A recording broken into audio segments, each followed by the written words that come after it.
Voilà, donc une petite vidéo après les réglages faits notamment pour les démarrages à froid et pour la chauffe moteur qui est pas simple à paramétrer.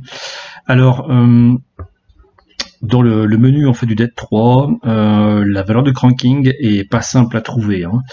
Dans mon cas de figure, j'arrive à ces valeurs-là et pour l'instant, quand j'ai un coolant, donc la température de liquide de refroidissement qui est aux alentours du moins 1 degré, la voiture démarre au quart de tour. Donc à partir de cette courbe-là et au-dessus, tout fonctionne bien.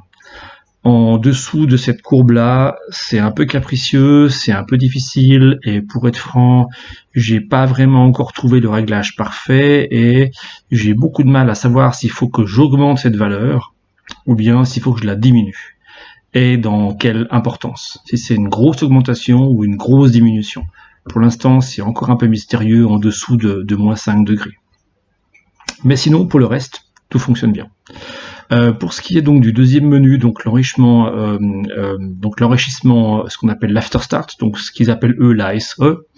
Voilà, donc j'ai trouvé une astuce intéressante, c'est que visiblement beaucoup de gens préconisent de faire une courbe qui commence par exemple ici et qui finit en fait à 0 une fois qu'on a atteint 80 degrés.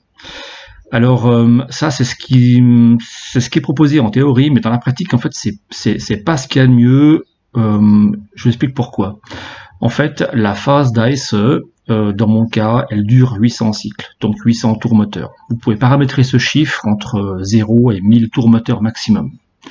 Ça veut dire que concrètement, à 800 tours moteur, si je démarre le moteur et qu'il fait moins 6, le DET 3 va enrichir à 42%, et en fait, il va gentiment décroître cette valeur pendant 800 tours moteur jusqu'à atteindre 0. Ça veut dire en fait ici une valeur ASE à 100%. Donc si vous m'avez bien suivi, à moins 6 degrés, je démarre mon moteur et la phase ASE commence avec un enrichissement à 142% qui va s'afficher ici, et ce chiffre va gentiment décroître pour atteindre 100% au bout de 800 cycles moteur. Et le piège que beaucoup de gens font, c'est qu'en fait, on met des valeurs comme ça ici, donc on met 50, 50, 42, puis après on se dit, bon, bah, logiquement, ça va descendre, puisque, en fait, quand je suis à 80 degrés, ou 63 degrés, j'ai pas besoin de beaucoup d'enrichissement. Donc, en fait, on se dit, bon, bah, je commence à 50, et puis je termine gentiment ici avec une valeur à 10, comme ça fait une belle courbe qui descend. Le problème, c'est que la courbe qui descend comme ça, en fait, la descente de la courbe va être extrêmement accentuée par la descente de la valeur ASE en fonction du nombre de cycles. Ça veut dire qu'en fait, si vous descendez comme ça, la descente d'enrichissement, elle est extrêmement rapide, et en fait, le moteur n'a pas vraiment le temps de chauffer. Du coup, quand la phase ASE se termine au bout de 800 cycles, l'enrichissement en fait n'a pas été suffisant. Vous avez donc ici la phase ASE qui se termine à 100% et la phase warm-up qui prend le dessus. Et en fait, ça fait une courbe avec un énorme gap entre les deux, et bien souvent, à la fin de la courbe ASE, le moteur ratatouille, ça cale, on sent que ça va pas bien, que c'est pas terrible, et on comprend pas. Du coup, bah, qu'est-ce qu'on fait? On retourne sur la courbe ASE, on augmente tout, mais on garde cette pente. Et j'ai trouvé que, en fait, faire une pente, c'est pas ce qu'il y a de mieux. Le mieux, il fallait faire quasiment une courbe plate, avec à la fin une légère descente à 80 degrés, parce que quand votre liquide de refroidissement est à 80 degrés, il n'y a pas vraiment de sens d'avoir beaucoup d'enrichissement. Mais dans mon cas, j'ai fait ça, un bon 40%, assez linéaire, et en fait, j'ai remarqué que une fois que la phase d'ASE se termine, eh bien, c'est extrêmement linéaire et souple en passant en warm-up. En fait, il n'y a pas d'à-coup, il n'y a rien, et j'ai mon AFR qui reste nickel, tip-top, avec un ralenti qui bouge pas. Donc si je peux vous donner un conseil, dès le départ, faites une courbe droite, et ça sera beaucoup plus simple pour tout. Voilà, ça c'était pour la phase ASE. Pour la phase donc d'enrichissement de warm-up, alors là pareil, donc il y a une courbe qui descend légèrement, mais c'est pas non plus foufou. Et une courbe, vous pouvez le voir, en fait, de moins 40 on va dire jusqu'à 88 degrés. La descente, elle est assez linéaire. Après, bon, j'ai fait un petit creux parce que à 100 degrés, il n'y a pas vraiment d'intérêt d'enrichir. Par contre, ça remonte un peu à partir de 109-120 degrés de liquide de refroidissement, parce que c'est toujours bien d'avoir une petite giclée d'essence en plus pour refroidir les chambres pendant que le liquide de refroidissement, lui, est bien chaud. Là, pour l'instant, ça m'a l'air pas mal. La courbe m'a l'air bien. À mon avis, je suis peut-être encore un petit peu trop riche par rapport à ce qui est demandé, mais il faut voir. Là, actuellement, les essais que je fais, avec des démarrages qui sont en température négative, je démarre le moteur quand il fait -1 jusqu'à -5, et j'ai un enrichissement, comme vous pouvez le voir, qui est environ de 130%, qui bien sûr s'ajoute à la phase ASE, et ça se passe bien. Donc je pense qu'il faut pas aller beaucoup plus haut. Démarrer le moteur à -40, je pense pas que ça va m'arriver très souvent, mais à -29, c'est pas rare.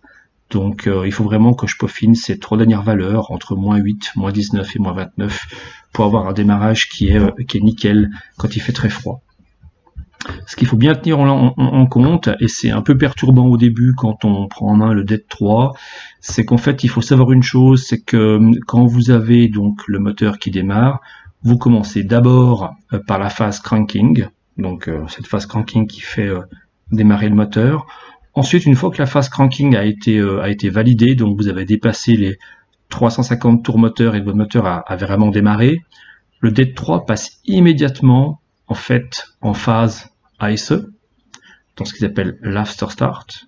Et cette phase ASE, en fait, elle est cumulée à la phase warm-up, qui elle-même est cumulée à la table VE.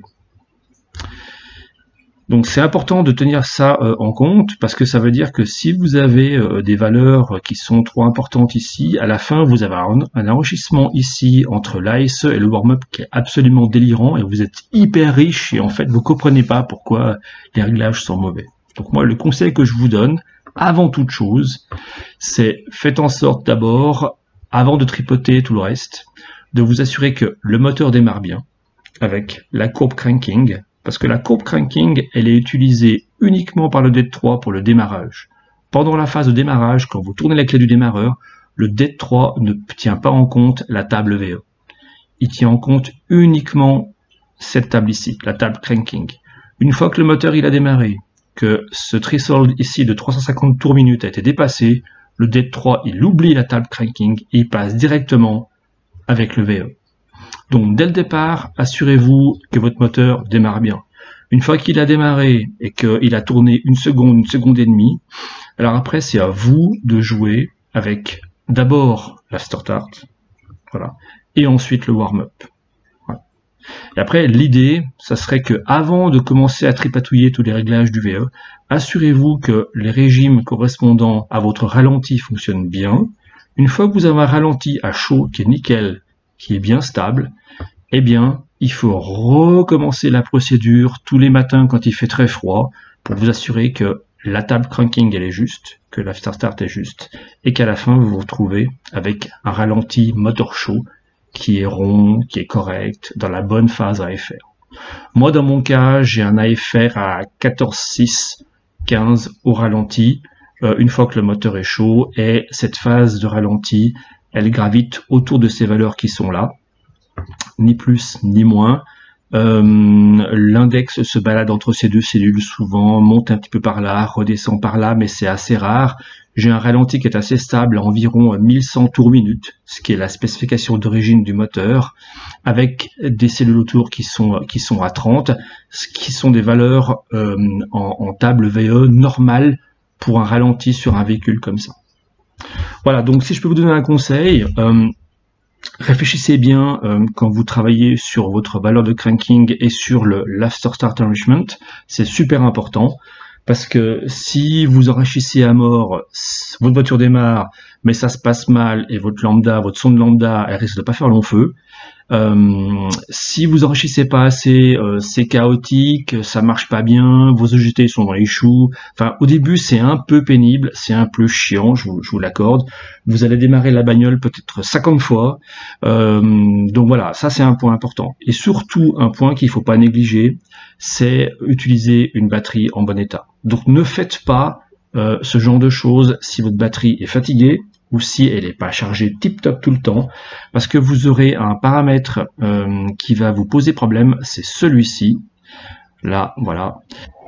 Voilà, donc on parlait à l'instant de la batterie. Alors oui, c'est extrêmement important, c'est que en fait, avec le DEP3, vous avez ici une valeur en fait de voltage qui va s'afficher.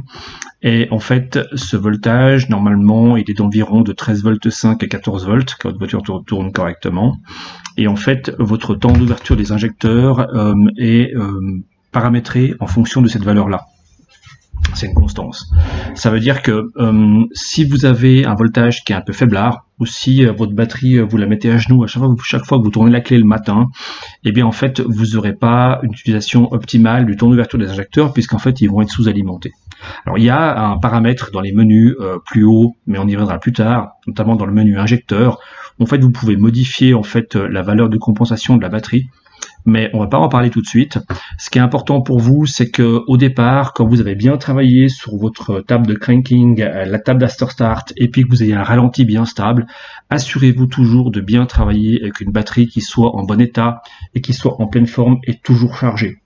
Donc ne faites pas l'erreur de prendre une batterie qui est fatiguée ou qui est un peu dans les choux, parce que sinon vous allez vous arracher les cheveux, vous allez rien comprendre. Vous mettez une valeur, ça fonctionne, le lendemain vous touchez rien, vous démarrez la voiture, mais ça marche plus comme avant, parce qu'en fait la batterie est à plat, le courant n'est pas le même et c'est compliqué. Donc assurez-vous bien toujours que la batterie est toujours tip-top en ordre. Voilà, j'espère que cette petite vidéo vous a plu sur ces premiers réglages. Restez connectés, puis bien sûr abonnez-vous à la chaîne. J'essaierai d'expliquer et détailler au mieux les autres réglages de la cartographie et des réglages DEP3 dans les prochaines vidéos. À bientôt, bye bye.